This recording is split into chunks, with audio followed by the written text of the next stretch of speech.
Muchas gracias pelo convite que o Instituto ha hecho a minha persona. Muchas gracias, maestro, pela inversión de la orden. Eu tentaré falar em portunhol, péssimo portunhol, pero de forma muito despacio, para que ustedes de alguma forma puedan entender, compreender a realidade brasileira em relação à legislação, especificamente em relação à legislação que se trata de los meios de prueba e principalmente das medidas cautelares, as medidas de urgência que em Brasil hoje discutimos, que em Brasil hoje vivenciamos uma grande dificuldade, principalmente quando se habla de la garantia, do garantismo frente ao ativismo judicial. As medidas cautelares brasileiras estão, de certa forma, muito pacificadas. Não temos muito problemas na aceitação da legislação brasileira. As medidas cautelares são um procedimento muito utilizado em Brasil, que não merecem mais, atualmente, muita discussão por parte da doutrina. Pero, há muitos anos, em Brasil, e acredito que na Argentina e toda a América, se reclama a demora do processo. Todas as alterações legislativas que os brasileiros vêm vivenciando nos últimos anos têm como pano de fundo o atraso, a demora da entrega da prestação jurisdicional. O cidadão reclama do tempo do processo. E esse tempo vem sendo o motivador das grandes reformas legislativas que meu país tem vivenciado. As medidas cautelares, nos últimos anos, han passado por uma grande reforma, tendo, repito, como pano de fundo, a demora do processo.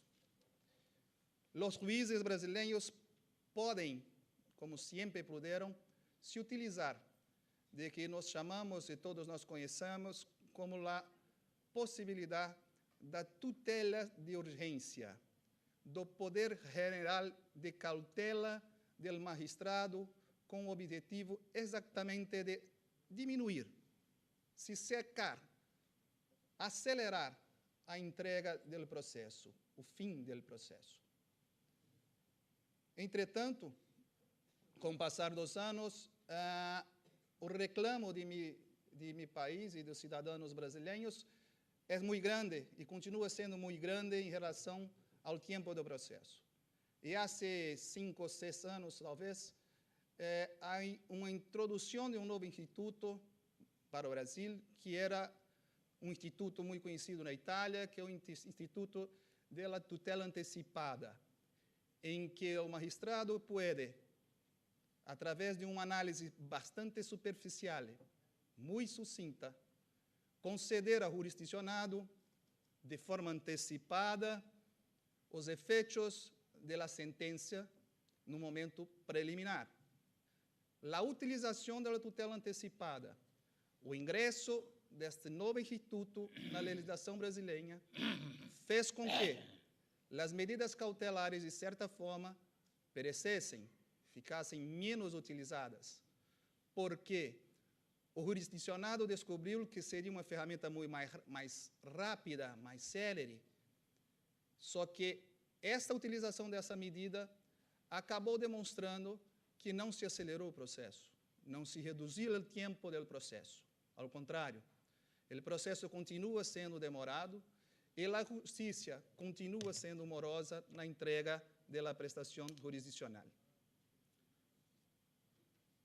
A utilização desse instrumento mostrou que o problema é muito mais sério. A utilização desses meios de tutela urgentes por parte dos magistrados e das partes, obviamente, tem demonstrado ao longo dos anos que no Brasil dificilmente experimentaremos uma redução do tempo do processo. Infelizmente, a má utilização desses institutos vem acarretando aos brasileiros uma grande preocupação em relação exatamente ao que se discute hoje nesse evento, que é o ativismo desnecessário, desmedido por parte de alguns magistrados. E talvez o grande problema que vivenciamos hoje em relação ao ativismo é a discussão de um novo projeto do Código de Processo Civil. Hoje, em Brasil, temos um projeto sendo discutido no Congresso Nacional, em que se altera sistematicamente nosso código, do primeiro ao último artigo. E uma das preocupações desse projeto é exatamente a ampliação dos poderes do magistrado, tendo como justificativa, como pano de fundo, a aceleração do processo. Infelizmente, é uma preocupação não da grande maioria dos brasileiros, menos ainda dos processualistas. Sabemos que o aumento dos poderes dos juízes acarreta uma grande insegurança ao Brasil, à justiça brasileira. Esse projeto, que tem inúmeras alterações positivas, infelizmente, traz em seu borro uma grande alteração com relação ao poder do magistrado. E, na verdade, quando se aumenta esse poder, se coloca sobre os ombros do magistrado uma grande responsabilidade. E, infelizmente, essa responsabilidade não poderá acarretar ao jurisdicionado que ele pretende, ou seja, a diminuição do tempo de processo. Hoje discutimos em Brasil que, na verdade, o ativismo judicial está sendo colocado de forma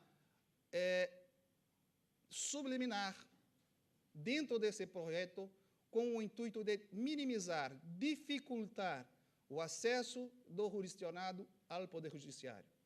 No momento que se inicia um processo, no momento que se possibilita ao magistrado ter mais poderes com o objetivo de diminuir o tempo do processo, estou abrindo uma possibilidade de grande dificuldade ao Brasil, porque estamos colocando sobre os ombros dos brasileiros, em especial aos magistrados, uma grande preocupação, uma responsabilidade que talvez não tenhamos, infelizmente, magistrados preparados para isto. A utilização, como eu disse, do Instituto da Tutela Antecipada demonstrou que o processo não é mais rápido através da ampliação do poder do magistrado. Não. Acredito que, na verdade, o que depende hoje em Brasil é uma melhoria da pessoa que juzga o processo, da pessoa que assume a responsabilidade de dirigir um processo. É isto que hoje nós necessitamos, de material humano mais preparado. O atual projeto do novo Código de Processo Civil deverá, sem sombra de dúvidas, entrar em vigor nos próximos meses. E, infelizmente, a ampliação do poder do magistrado é algo que teremos que conviver, infelizmente. E por que falo infelizmente? Repito, porque acredito que isto não deixa de ser um ativismo judicial disfarçado. Em um momento em que, de certa forma, um grupo de pensantes, um grupo de doutrinários, busca a ampliação dos poderes do magistrado como uma forma de solucionar o problema do atraso da entrega da prestação judicial. É muito perigoso. A história já nos demonstrou este perigo. Temos grandes defensores em meu país criticando, discutindo, reclamando esta vertente. Mas é muito possível que nos próximos meses venhamos a conviver com essa nova realidade. Fica aqui uma preocupação no sentido de, além de discutirmos, condenarmos a utilização do ativismo judicial de forma exagerada, pensar também que temos que nos preocupar com a pessoa com o cidadão que irá exercer esse poder. O que nós reclamamos hoje no meu país é um melhor preparo, uma melhor aceitação por parte do juiz em relação à utilização dos poderes que hoje o novo código possivelmente irá sobrepor, reconhecer que sua qualidade de julgador possibilitará a sua utilização. É uma preocupação porque a história, repito, a história e muito próxima de nós brasileiros demonstrou que a ampliação do poder do magistrado não tem trazido boas experiências, que o processo não será mais rápido, mais simples, ampliando-se os poderes do magistrado. O ativismo judicial bem colocado possivelmente poderá trazer uma redução do tempo. Mas, da forma que se discute hoje em meu país, dificilmente teremos uma solução a contento. Fica aqui uma preocupação, professor, dos brasileiros, no sentido de imaginar que o ativismo judicial não é somente a ampliação dos poderes, que o ativismo judicial vai muito mais além. Qualquer trabalho legislativo por parte de um grupo, no sentido de ampliar o poder do magistrado, também pode se chamar de ativismo judicial. Porque, num segundo momento, esse crescimento do poder do magistrado se transmutará no ativismo judicial que hoje conhecemos. Fica aqui uma preocupação, uma provocação da plateia para que possamos, evidentemente, buscar melhores soluções, não através da ampliação do poder do magistrado, mas sim na preparação desses magistrados. A preparação desses magistrados. O problema não é somente legislativo, e sim de pessoas. E acredito que no momento que tivermos pessoas mais bem preparadas, possivelmente teremos menos dificuldade em se falar sobre o ativismo judicial. Muitas graças. Obrigado, professor. Amarelo.